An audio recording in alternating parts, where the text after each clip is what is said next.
Hello world, check out this wide-angle shot technology. So, this video is going to be about why I believe in God, and please be patient with me because I have to build up to it. This belief didn't come from nothing. I did inherit it, but I had to reaffirm it for myself, and this is how I did so. So, knowledge as far as I'm aware of is built up from unprovable basic claims. Axioms, postulates, presuppositions, first principles, whatever you call them, we all have some of them, and I'm going to outline mine and why I hold them as briefly as possible. Number one, I believe that I exist. It shouldn't be a controversial one. Two, I believe that you exist as well, and that we're sharing the reality together. Also, not too controversial. Three, I believe that my senses, my memory, my reason are all generally reliable. I have to say generally reliable, and also with the same for yours. For instance, I do acknowledge that crazy people exist, that people have hallucinations. I believe that I'm colorblind, and that whenever people talk about red and green, that the deficiency is in me, not that other people are crazy when they talk about these colors. Now, I want to be careful here. I don't mean that reality is democratic in nature. So just because 95% of the people can see red and green doesn't necessarily mean that red and green exist. 100% of the people could perceive, as much as their senses tell them, that the world is flat, but that doesn't make the world flat. So the world's not democratic. Reality's not democratic, but I believe that sensory data generally leads us to the truth. And number four kind of leads us to the whole idea of science, that the world operates according to certain rules.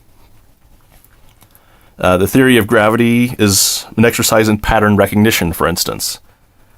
And we understand this pattern well enough to predict how, planets move.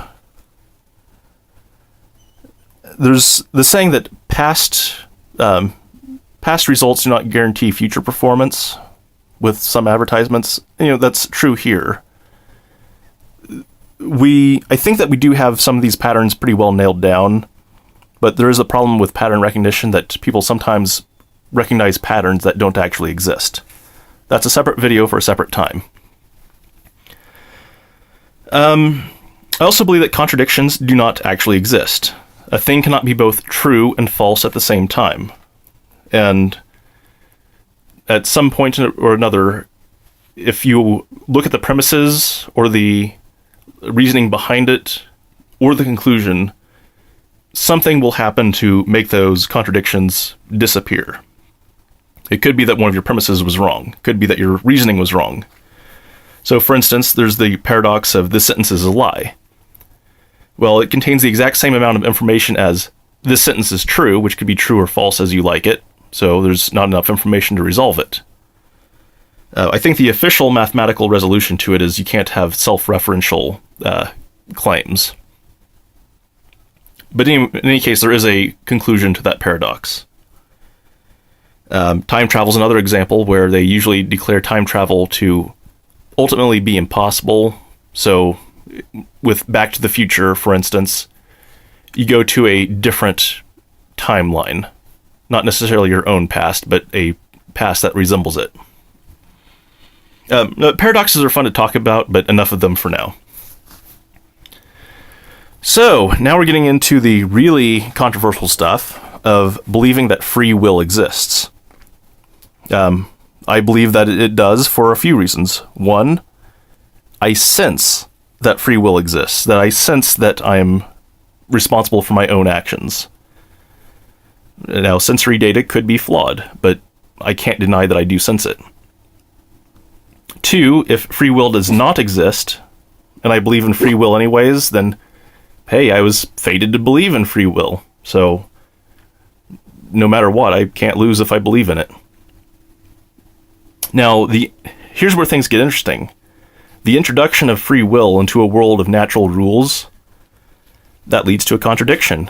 Now, am I governed by these rules, and I'm just like a complex series of dominoes, or a complex chemical reaction I'm predestined to end in a certain way?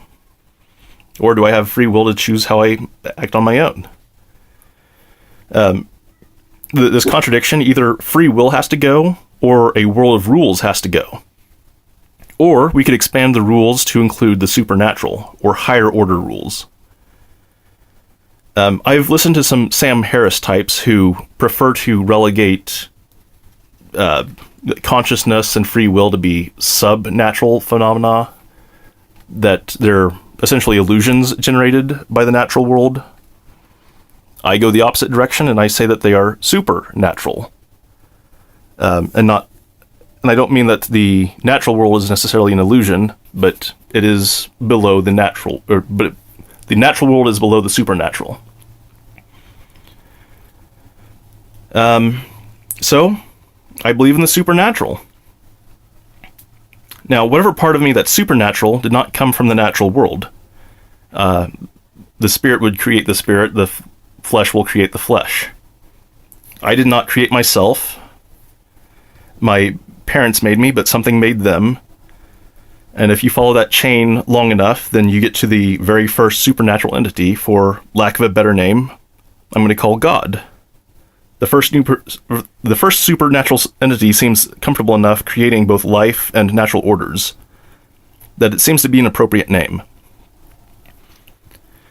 So I've laid out some of my axioms here in my general chain of reasoning.